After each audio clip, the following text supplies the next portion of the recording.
Valores del Campo, una visión de la realidad argentina. Conducción, Fernando Estrada.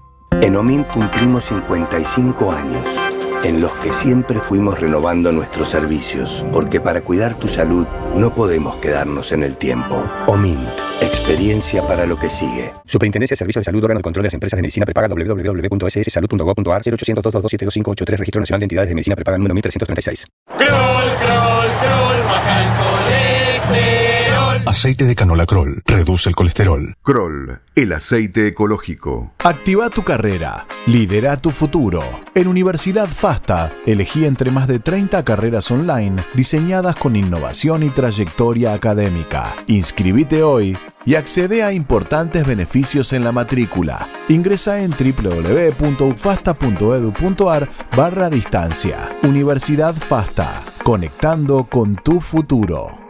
¿Cómo están, queridos amigos de Valores del Campo?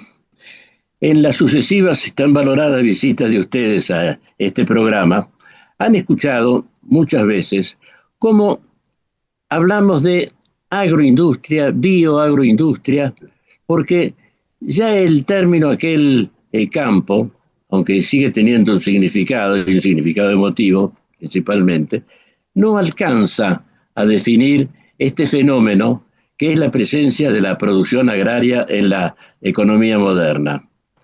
Ha pasado mucho tiempo desde que se hablaba de productos primarios para referirse a los de la agricultura y la ganadería.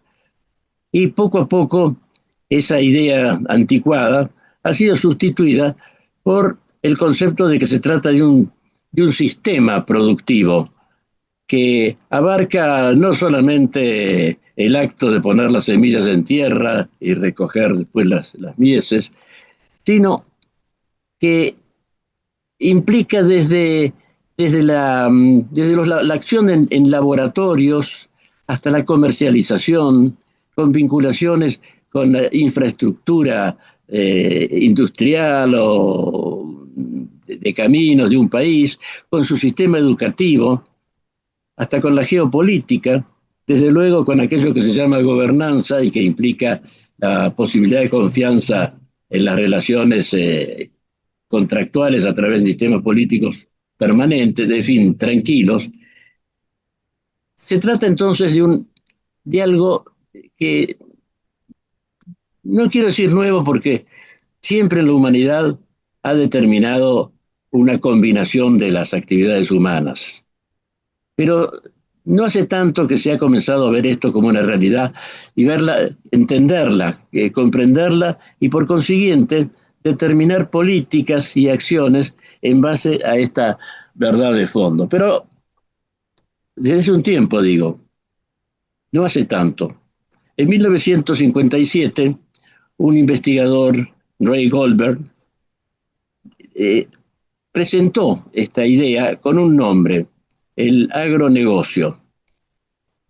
Agronegocio puede suscitar una cantidad de imágenes, pero en concreto significa lo que he tratado de decir recién. Y por eso me interesa mucho que traigamos el concepto y también la memoria de este gran pionero que fue Ray Goldberg, que ha muerto hace muy pocas semanas. Entonces tiene mucho de homenaje también este programa. Y para esto lo hemos convocado a Manuel Alvarado Ledesma, que es un distinguido consultor, académico, polígrafo, es un escritor sobre los temas agrarios de primera categoría en la Argentina, y ha conocido también personalmente a Ray Goldberg.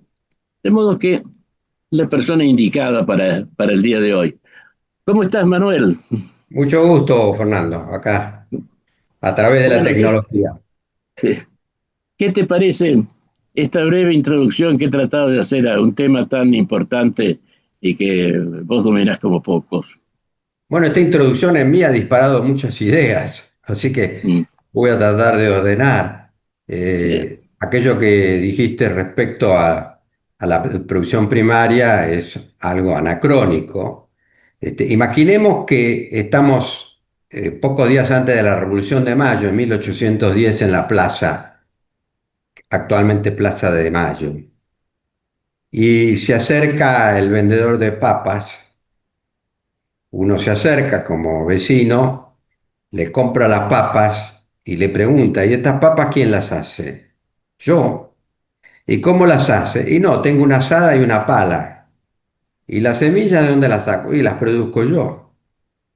Es decir, que en esa época, en 1810, realmente había una producción primaria que además estaba totalmente integrada en una sola persona, porque era el comercializador, el publicista que gritaba Mm. papa, se vende papa, el sembrador o plantador de la papa semilla que hacía él mismo, y bueno, ¿qué otra cosa no hacía? Quizás el herrero que le hacía la pala.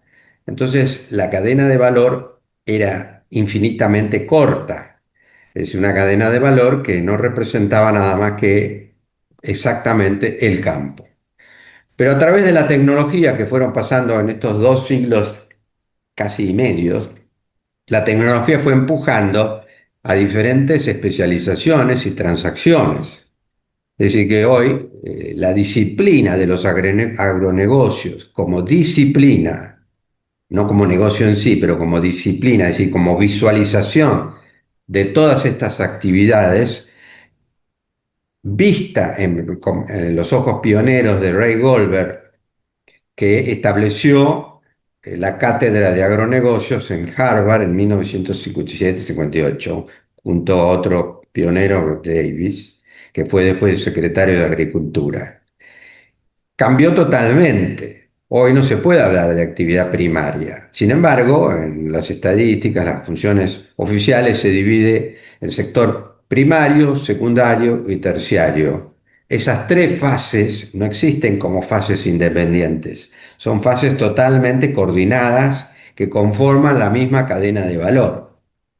Es decir, que si no hubiera actividad primaria de campo, agrícola y ganadera, no existiría buena parte, por no decir gran parte, de la actividad secundaria y terciaria, es decir, de los servicios y de la industria.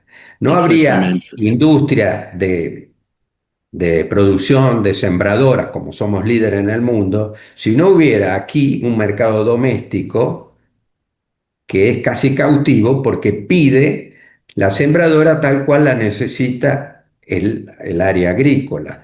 Ni habría servicios como lo del ingeniero agrónomo si no hubiera campo. Es decir, que todo es una sola cosa.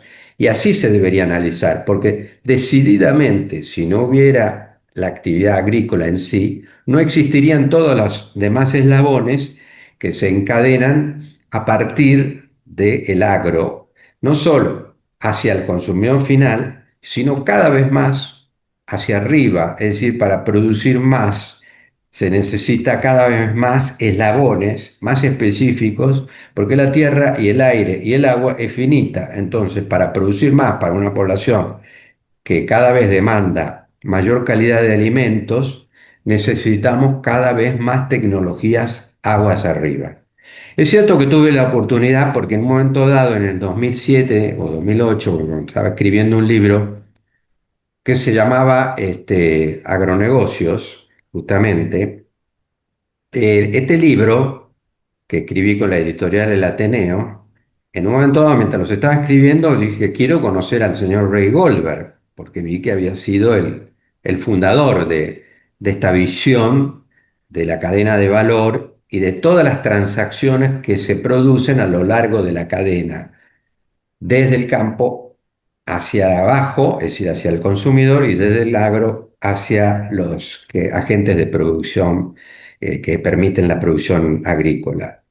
Y entonces conseguí, porque en Estados Unidos es muy fácil la información, el teléfono de su casa y lo llamo, me atiende la mujer y le digo, soy tal persona, bueno, un minuto.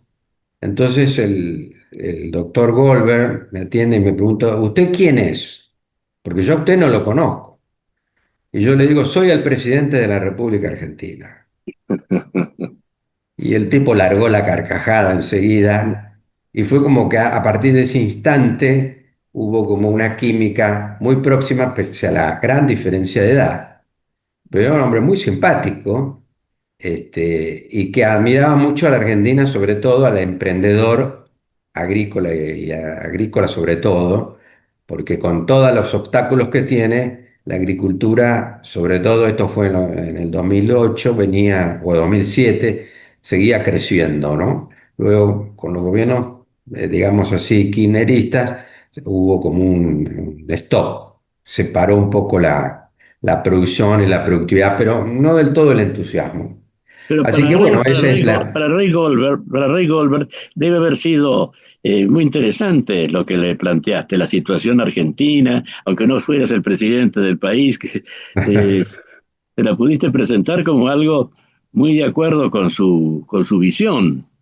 Claro, a partir de ahí mantuvimos muchos mails y después no recuerdo en qué año, lo fui a visitar 2 veces ahí en Harvard, que está en un lugar que se llama Cambridge, cerca de Boston, y es entrar en una especie de paraíso terrenal, porque académicamente hablando, porque todo es perfecto, ¿no? Incluso él me escribió de puño y letra que a mi pedido de qué opinaba de la producción agrícola argentina y, y me puso que era una producción realmente, perdón, que me están llamando acá, y que era algo notable, que si seguíamos así, íbamos a llegar a niveles muy altos, porque cada vez lo que desencadena el agro son mayores las posibilidades, porque ahora tenemos los combustibles, tenemos una serie de cosas, y sobre todo, no me canso de repetir esto, aguas arriba, que se habla mucho de aguas abajo, es decir, todas las cadenas que involucran, la parte de la cadena que involucra eslabones hasta el consumidor final, sino también todo lo que está atrás, porque la Argentina, por tener la demanda asegurada de altos empresarios, elevados empresarios de calidad y de conocimiento en la producción agrícola, requieren distintas tecnologías de avanzada, como los drones o las computadoras, bueno, los programas, no sé, las sembradoras, los acoplados que se producen en la Argentina totalmente y que requieren en su mayor parte producción local, hasta acero, creo que el acero, el consumidor del acero en la Argentina, por parte de la cadena agroindustrial, representa algo así como el 15-20%. No estoy seguro si está dentro de eso incluso las pickups, que son impresionantes la cantidad de pickups que se produce en Argentina.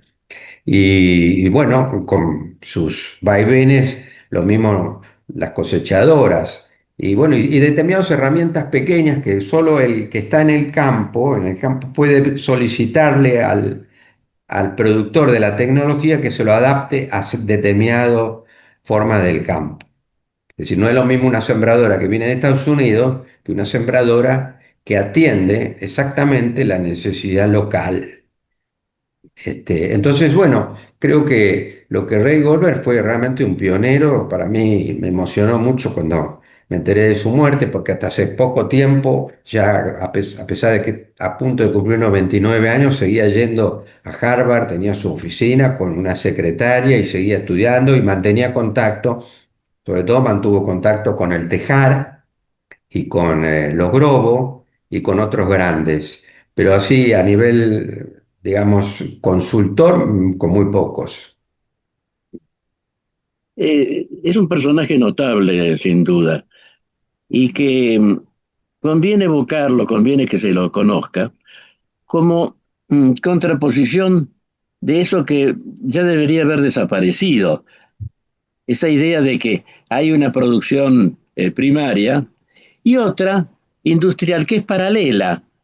Todavía subsiste en muchos sectores del país esa idea tan anticuada, que está el mundo industrial y el mundo agrario, y que pueden vivir mmm, paralelamente, con desmedro de los dos, y que el campo va a ser cada vez más un factor de atraso económico. Todo eso ya sabemos, en tiempos de Raúl Previs, era la última moda. Alguna vez yo dije acá, ¿no? una, una conversación con Mario Cadenas Madariaga, que había estado con Prebisch en una reunión internacional, y le había preguntado, pero de modo privado, personal, si no veía que el panorama mundial estaba mostrando otra cosa. Es decir, estaba mostrando lo que conversamos ahora. Y Prebisch le dijo, yo no lo niego, lo que pasa es que yo no quise hacer una doctrina, quise hacer una exposición de cómo eran las cosas en ese momento. Yo personalmente creo que ya en ese momento las cosas no eran así, que ya el campo en Argentina estaba muy involucrado con la industria, porque Bueno, él, sí, perdón, sí, el si él no movimiento lo ferroviario, el quiso, movimiento portuario, que era sino una forma de animar una industria nativa, una industria que iba creciendo espontáneamente y que estaba íntimamente vinculada al campo. él si no lo quiso hacer, es decir, si lo quiso hacer por un periodo breve, que creo que lo pone en algunos momentos, que no lo pone como una ley, sino como una cierta tendencia, después no fue suficientemente claro en aclarar, o perdón la redundancia, en dejar bien expuesto que esto era por un determinado periodo, ¿no? Él estaba muy influido por las ideas marxistas, si bien creo que él no era marxista, había leído muchas cosas relacionadas con los marxistas, incluso con los clásicos como David Ricardo, que no era marxista, pero abrieron un poco la puerta para el marxismo, pensando que el campo siempre iba a dar lo mismo, con alicientes o sin alicientes, o iba a tener un rendimiento muy menor al estímulo. Entonces, Y él veía como muy separado la industria del agro. perdón, Manuel, no sé si me equivoco al pensar esto de las teorías que estás hablando de David Ricardo. En su pesimismo también venía como consecuencia que los salarios industriales ya no podrían pasar arriba de un nivel que era bastante bajo, lo que llamaba la ley de bronce de los salarios. Es decir, que estas ideas aparentemente revolucionarias eran en realidad espantosamente reaccionarias y Bueno, hay que ponerse antihumanistas. en ese contexto y en esa época. La tecnología no había aparecido. Cuando Mm. aparece la tecnología, es lo que no percibe totalmente, me parece, perdón que ponga en duda las enseñanzas de un gran pensador como fue Prebisch, pero no percibía la tecnología como el gran motor que estaba cambiando la producción agrícola, y esa tecnología podía ser producida en la Argentina. Es decir, era industria. Y también se podía producir alimentos procesados, elaborados, sofisticados, con marca. Todo eso aparentemente no lo vio, y entonces, en lugar de continuar con la cadena de valor que se origina en el agro, decide saltar de esa cadena y pasar a una cadena cuyo motor originador no tiene mucho que ver con nosotros. Es decir, el agro era de por sí, tenía enormes ventajas comparativas y ya estaba desarrollando ventajas competitivas, pero ahí las corta con su plan de industrialización, con lo cual da sustento a los derechos de exportación o mal llamadas retenciones. Esas son ideas, digamos, que tienen una influencia marxista, evidentemente. Y bueno, la CEPAL, en ese sentido, contribuye, no digo que sea la única, porque es toda esta parte de la escuela denominada estructuralista latinoamericana, que dominó gran parte de los gobiernos de América Latina, con mucha influencia, y algunos muy marxistas, otros con solo influencia, como Celso Furtado, economistas muy pensadores, pero que saltaban se alejaban de la realidad, y sobre todo Fernando Enrique Cardoso, que después salta a la calle y se pasa a la otra vereda, pero en sus orígenes Ellos eran promotores de estas ideas de que el campo había que desplazarlo. Incluso en la historia argentina se agrega también algunos factores que se usaron políticamente, porque como usted sabe, o perdón, Fernando, como vos sabés, siempre los grandes filósofos de la política, como Carl Schmitt, ellos saben, para aumentar el poder en la política hay que tener un enemigo. Y el enemigo en los años 40 y 50 pasó a ser el agro, no el pequeño productor, no el pequeño chacarero, pero sí el empresario rural. Y eso detuvo totalmente el avance agrícola, en base a un Entonces, resentimiento. perdón, era esquemático, porque bien decís, no estaba dirigido contra el chacarero ni el pequeño productor, en teoría. En la práctica sí, porque padecía los efectos de esa política. Pero era la idea de un tipo de terrateniente que ya no existía en la vida argentina, o que estaba declinando de una manera en picada.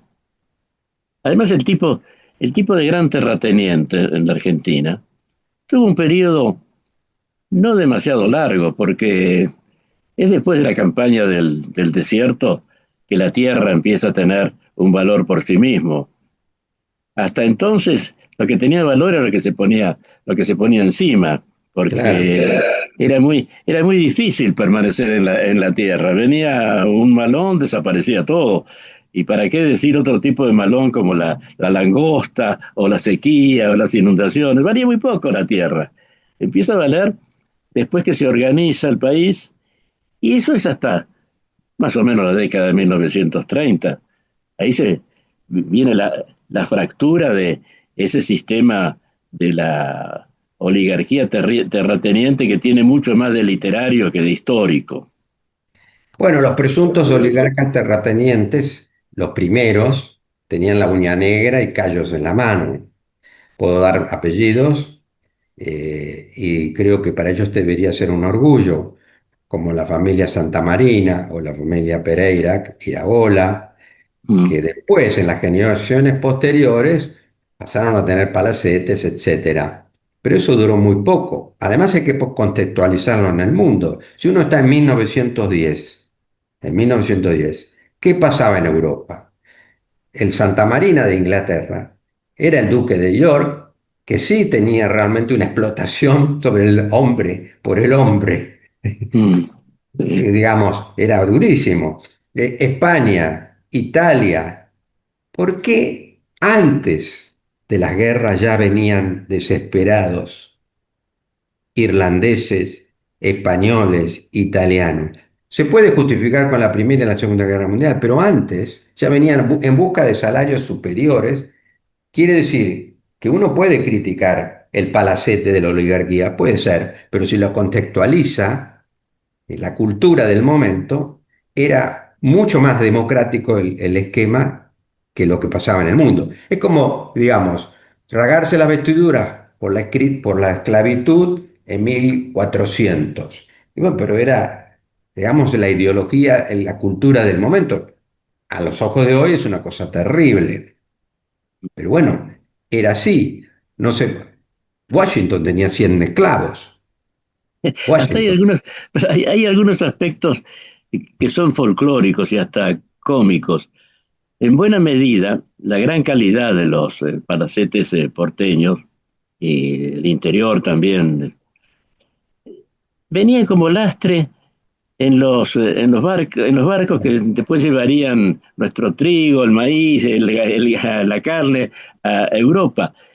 Era material que no tenía mayor valor, todo ese conjunto de mármoles y cristales. Venía como un material muy de segunda categoría, muy de desecho en Europa, pero para cumplir esa función de que los barcos no perdieran su equilibrio durante la navegación. Y claro, eran más baratos. Así se hizo también el Palacio de Obras Sanitarias. Si hubieran tenido un valor, en fin, como el tiempo de Luis XIV, no se hubieran hecho nunca, porque no había en la Argentina dinero para todo eso. Claro, ese sí, los salarios en realidad en Argentina hasta 1960 eran más elevados que la mayor parte de Europa. Yo lo puedo testificar personalmente, tengo 74 y cuando éramos muy chicos íbamos a Mar del Plata. Mi padre era abogado de un hotel, un buen hotel, y los mozos, había más o menos un tercio de los mozos en el restaurante eran italianos y llegaban, no recuerdo bien, pero en principio de diciembre hasta mediados de marzo. Venían a hacer, la temporada, después seguían en Italia, pero Ujú. en los años 60. Es decir, que hasta los 60 los sueldos eran o iguales o mejores que en Italia, porque justificaba venirse en barco para venir a trabajar acá, porque la temporada en Ah, Italia bajaba, en la época que acá subía. sí, sí, Así sí. que, y ahora es al revés, ahora estamos todos, Estamos muchos escapan. mandando emigrantes al mundo. Claro, sí. A mí me duele un montón que nosotros los argentinos seamos considerados un país de segunda. Vamos a ver si con las nuevas perspectivas políticas puede cambiar. Mm. Esperemos que así sea, porque es necesario que haya un impulso transformador en ese sentido. Y por eso es que hay que insistir tanto en estos temas como el que comenzamos a hablar hoy, de Goldberg, de las cadenas de valor, porque son perspectivas ciertas.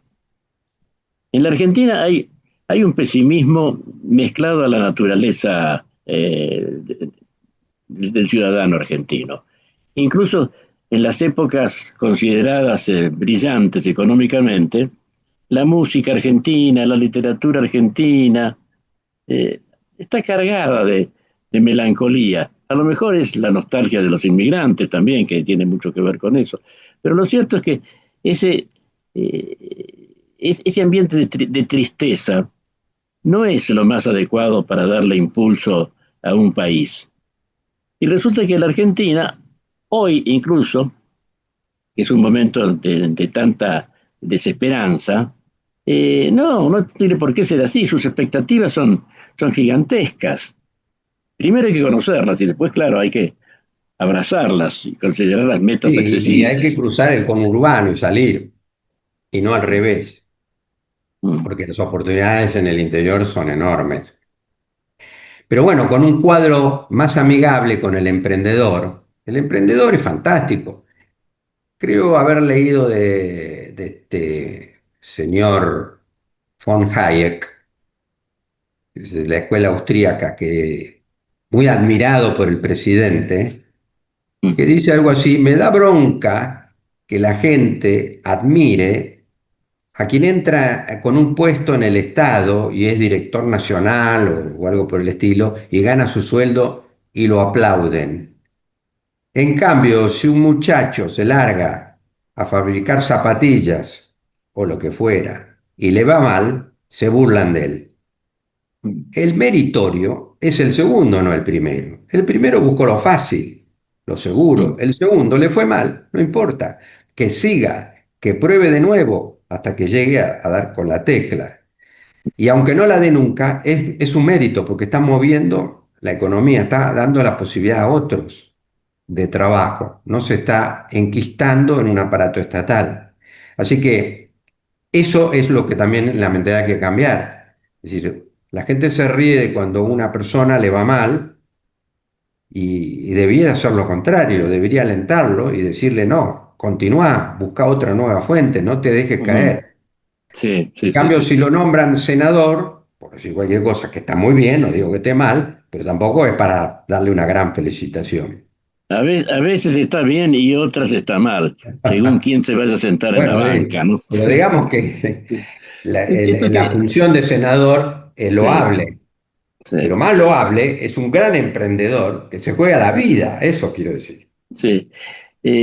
Me haces acordar lo que escribió una vez el gran economista norteamericano John Kenneth Galbraith, que dice: yo tengo fama de izquierdista, me han hecho fama de izquierdista, porque he promovido la intervención estatal en una cantidad de actividades donde antes, en fin, brillaba la iniciativa privada. Pero resulta que soy un hombre viejo también, he visto muchas cosas.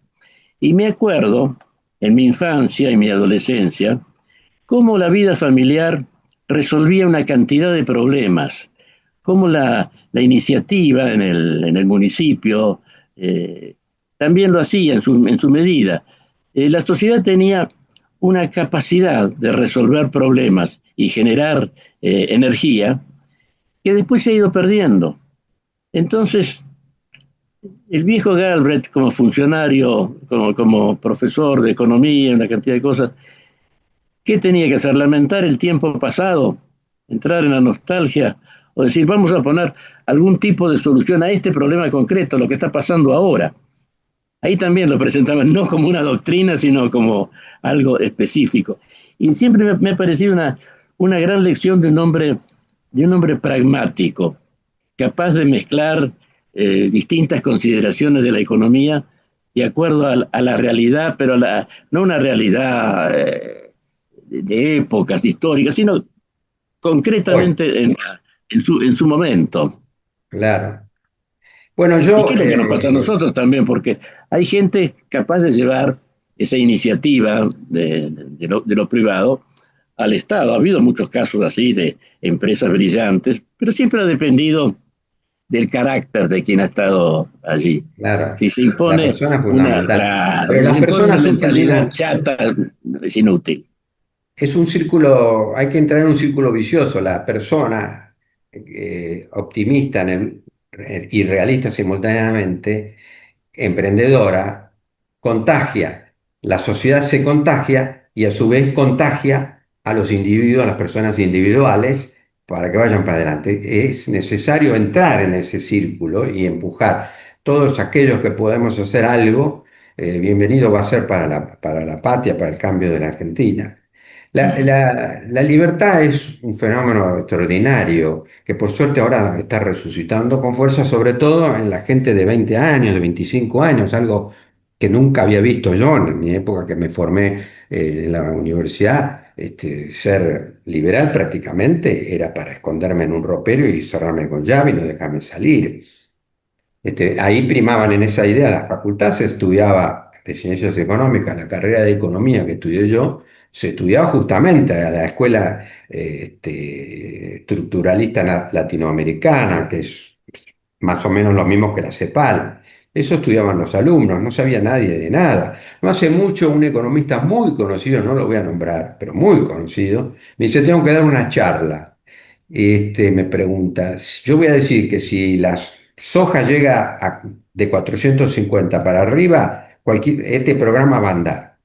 Si se pone de 450 para abajo, el programa no va a andar. Digo, pero te falta un detalle. ¿Cuál?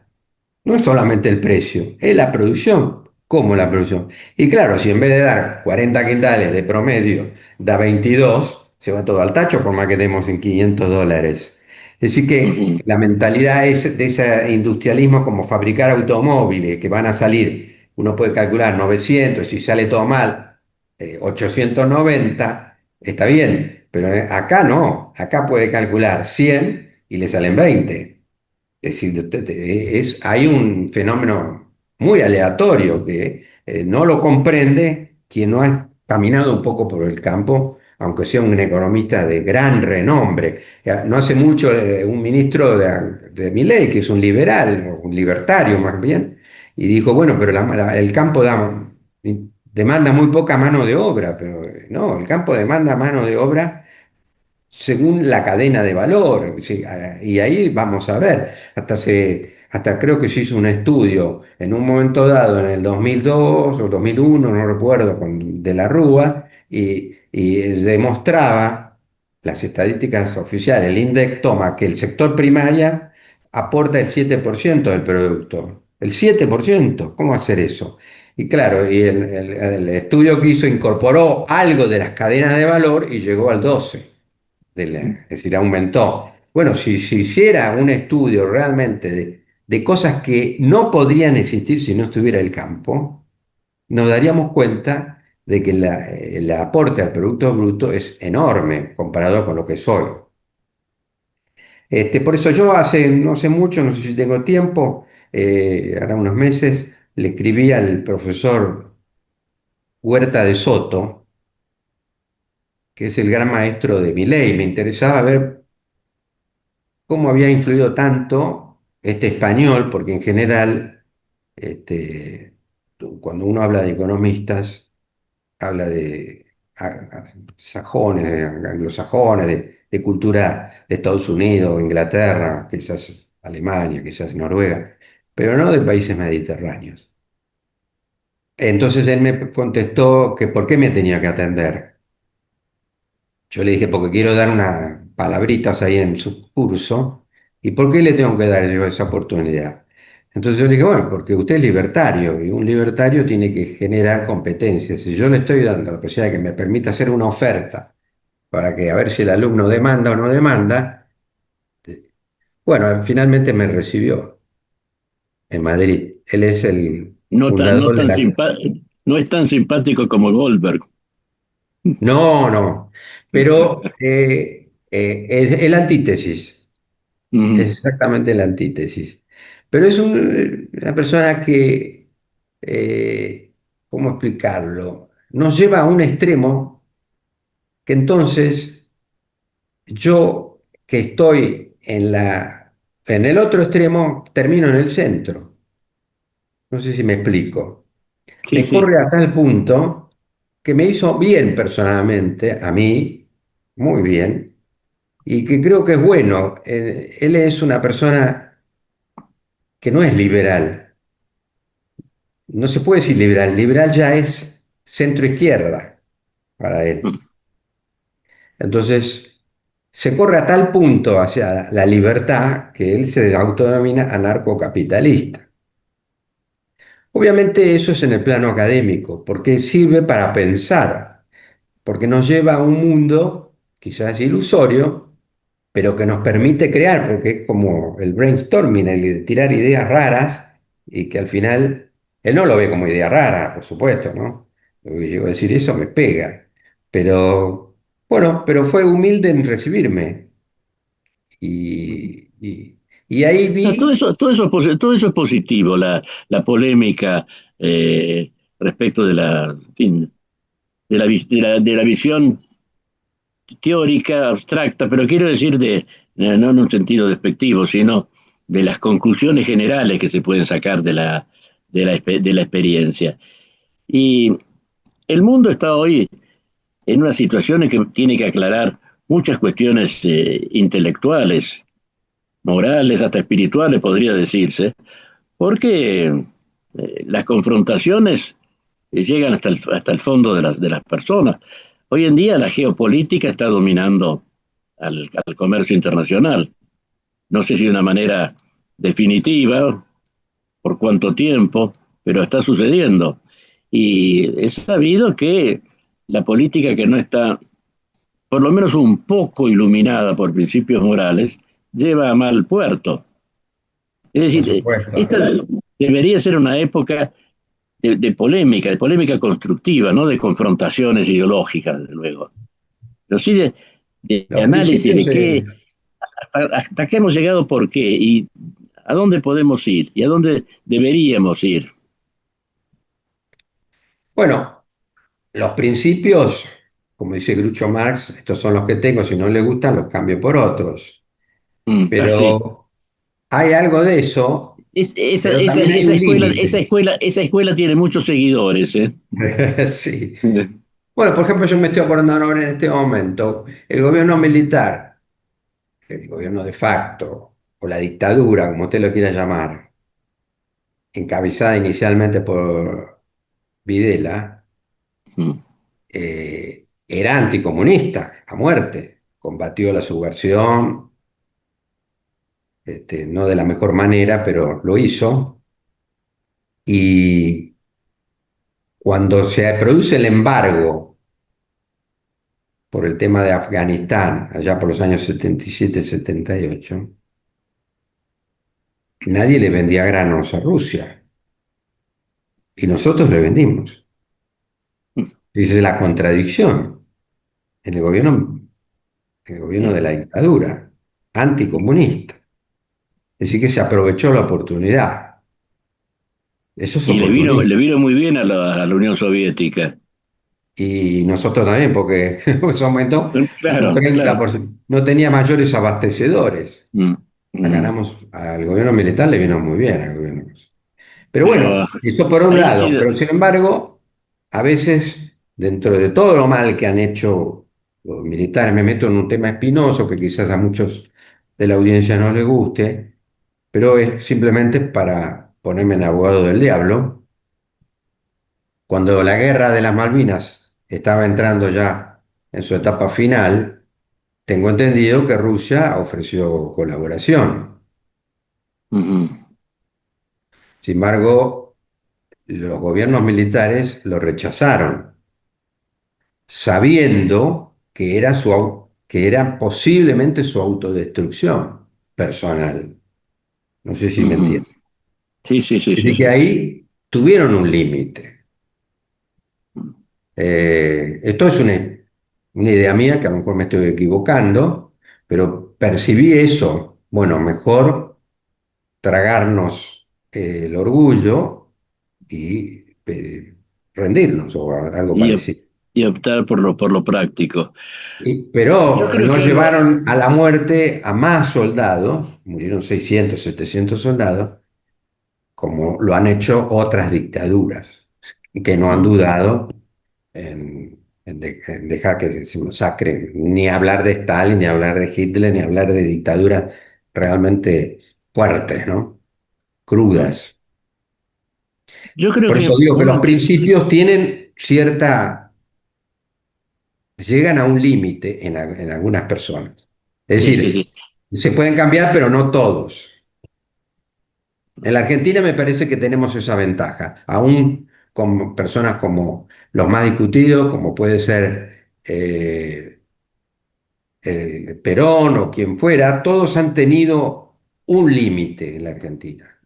Y eso habla de una sociedad relativamente madura. Nosotros no hemos caído en las guerras de Prusia o en las guerras de la Primera Guerra Mundial o en la guerra de la Segunda Guerra Mundial, ni nos hemos metido en África y hemos involucrado a países que no tenían nada que ver en estas guerras hipersangrientas. Así que es un fenómeno. Alguna vez alguno que otro extranjero que ha venido a comprar algo acá, yo le he preguntado, campo o un lugar de veraneo, ¿por qué acá? Y me han contestado, porque acá estamos muy lejos de la bomba. Ajá, Y yo entiendo que cuando dijo de la bomba es no solo geográficamente, nuestra cultura es una cultura mucho más pacífica y menos codiciosa que la de muchos países avanzados. sí, sí. Evidentemente es así. Y hay en estos aspectos también algunas cuestiones que nunca terminan de aclararse, o por lo menos se mantiene una confusión innecesaria envolviéndolo. Por ejemplo, la Argentina fue postergada a principios de la época peronista en el plano internacional por la política de neutralidad que había mantenido durante la Segunda Guerra Mundial. Y en realidad esa política fue más llevada por los conservadores que por el gobierno de la Revolución de 1943, porque a la Argentina le convenía la neutralidad para que sus transportes de alimentos dirigidos a Europa, especialmente a Inglaterra, no fueran atacados por los alemanes. Así que había un principio práctico también, y sin embargo no se lo aceptó, fue excluida en las conferencias internacionales y después incluso tuvo que cargar con ese estigma de haber sido neutral la mayor parte de la guerra, no los dos últimos meses, que es una cosa un tanto humorística. Bueno, es un tema muy discutible, ¿no? En ese momento la dirigencia era más bien, digamos, profascista, ¿no? Desde los años 40 para esta fecha y bueno, la neutralidad ganó. Había otro sector más pro-británico que prefirió entrar en la guerra. Fue quizás un error geopolítico, pero bueno, no tuvimos mayores pérdidas de vidas, ¿no? No tuvimos No, no, pérdidas de no, vidas, claro, salvo claro. algunos que se presentaron voluntariamente, ¿no? Hubo muchos casos, sí.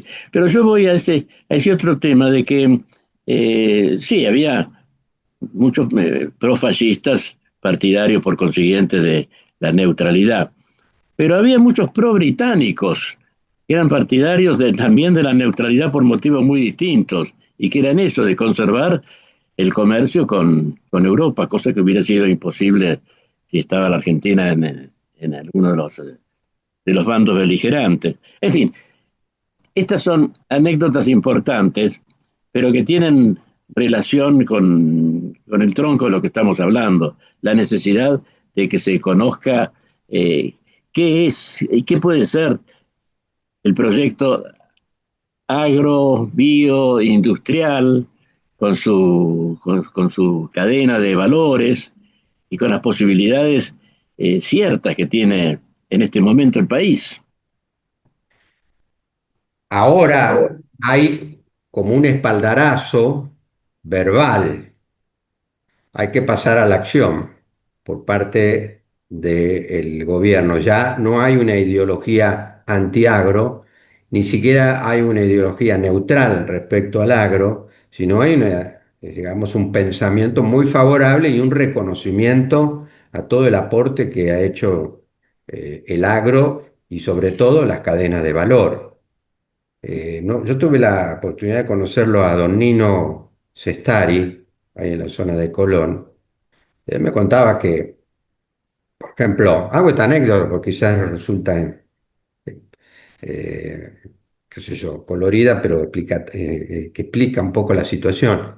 Su padre se había fundido en alguna región de Italia que no recuerdo, y bueno, se iba a tirar un tiro con una escopeta y alguien se acercó y dijo, mira, no cometas esta pavada, te vas a Argentina que se te abren nuevos horizontes. Y llegó, estuvo trabajando como soldador o algo por el estilo. Bueno, finalmente recaló en Colón, provincia de Buenos Aires, y empezó con un tallercito. Hoy es un fabricante de acoplados de primer nivel. Una de las calles de Expo se llama Nino Sestari, y exporta, creo que aproximadamente a 90 países. No solo abastece a la Argentina, sino que exporta. Es decir, somos generadores de divisas de una industria desatada por el agro. Y creo que eso es un ejemplo de todo lo que se puede hacer y de la nada. Fíjese que cuando usted habla de un auto, los nombres son, estoy en una ficción, ¿no? Hamilton, Digest, Room, Waterhouse, por decir cualquier cosa. Pero cuando usted entra en el agro, se encuentra con Don Roque, Sestari, nombres de locales. John Deere era un señor que empezó con nada en Estados Unidos. Los principales economistas, muchos economistas de Estados Unidos atribuyen al gran crecimiento de Estados Unidos a la agricultura y a la ganadería, porque así empezó. Y fíjense que Australia también era un país que estaba al mismo nivel que Argentina, desde el punto de vista agrícola y ganadería. Y después se fue desarrollando y hoy está entre los grandes países del mundo. Pero empezó como un país agrícola ganadero y no lo puso en el fondo del cajón al sector o a toda la cadena de valor. Y ese fue el papel de Rusia también en Europa durante muchos años. Estoy pensando antes de la revolución comunista. El gran influjo que tenía Rusia era su soporte agrícola. Era una especie de granero de Europa. Sí, pero eso Así sucede. lo arruinó los planes de Eh, Stalin, que se eso llevó mismo. como 30 millones de muertos y bueno, que fue un desastre. eh, bueno, fue de todo hasta que empezaron a liberalizarse. El caso de China también es un caso mucho más impresionante. Claro, Den, el stalinismo conservó la influencia de Rusia, pero por la industria armamentista, claro. por la posibilidad de la aplicación de esa industria, pero no por las vías pacíficas. Y hoy en día, esta guerra entre Ucrania y Rusia, hay que ver también que se está dando entre dos potencias agrícolas. Para el futuro de la agricultura en el mundo, me parece que esto no carece de significado. ¿Vos qué opinás? No, es una guerra sin sentido. Mm. Los ucranianos tienen una parte que se sienten identificados con la Rusia, en una época eran una sola cosa, pero bueno, esto ha hecho complicar todo lo que es los valores de trigo, ¿no? Pero el impacto no ha sido tan fuerte como se esperaba inicialmente.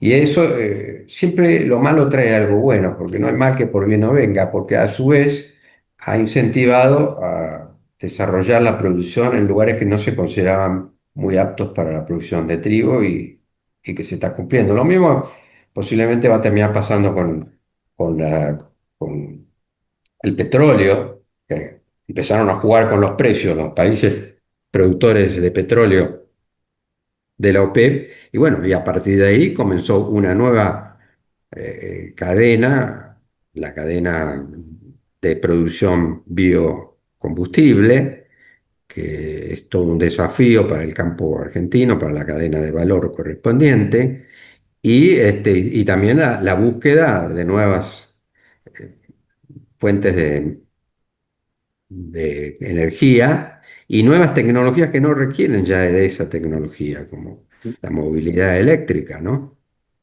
Así que creo que, por ejemplo, si sube el petróleo, algo va a mejorar también dentro de todo lo malo que tiene, algo va a mejorar la situación de vaca muerta. Y a su vez, toda la demanda de soja y maíz, caña de azúcar, para la producción de biocombustibles. Así que siempre hay una cosa que aparece y hay que aprovechar las oportunidades.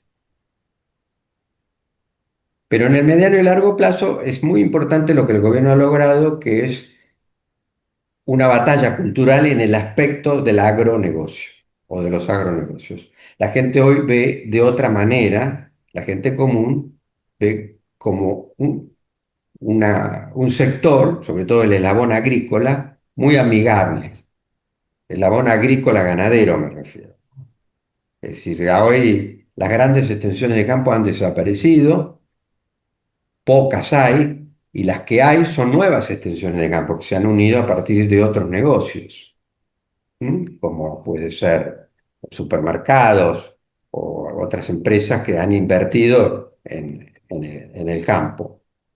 Pero lo interesante de este nuevo modelo, que es el modelo de red, es que hoy un pequeño productor que iba al muere porque tenía 30 hectáreas en Junín, hoy ese señor puede alquilar las 30 hectáreas y continuar siendo propietario de la tierra, que no pasaba a manos de grandes pulpos, y hacer otra actividad que le guste hacer él. Puede recibirse de médico y trabajar en Junín y alquilar sus 30 hectáreas. Es decir, Un gran adelanto en la estructura social argentina también. Manuel, te agradezco mucho tu participación en el programa, que ha sido un aporte en muchos aspectos. Y vamos a recordar también, una vez más, a Ray Goldberg, autor de ese concepto de la agroindustria, que tanto, en fin, tanto nos convoca. Así que y muchas además gracias, Manuel. él hace un poco... Estás invitado permanentemente al programa, desde luego. Bueno, muchas gracias, Fernando. Este ha sido tu ingreso. ¿Aprobé el examen de ingreso? Has aprobado con la mejor nota, cum laude. Bueno, muchas gracias. Muchas gracias, Manuel. Contrario. Hoy hemos conversado con Manuel Alvarado Ledesma. Nosotros nos volveremos a encontrar en nuestra próxima edición de Valores del Campo. Hasta entonces. En OMINT cumplimos 55 años. en los que siempre fuimos renovando nuestros servicios, porque para cuidar tu salud no podemos quedarnos en el tiempo. OMINT, experiencia para lo que sigue. Superintendencia de Servicios de Salud, órgano de control de las empresas de medicina prepaga, www.sssalud.gov.ar, 0800-222-7583, Registro Nacional de Entidades de Medicina Prepaga, número 1336. Kroll, baja el colesterol. Aceite de canola Kroll reduce el colesterol. Kroll, el aceite ecológico. Activa tu carrera. Lidera tu futuro. En Universidad FASTA, elegí entre más de 30 carreras online diseñadas con innovación y trayectoria académica. Inscribite hoy y accede a importantes beneficios en la matrícula. Ingresa en www.ufasta.edu.ar/distancia. Universidad FASTA, conectando con tu futuro.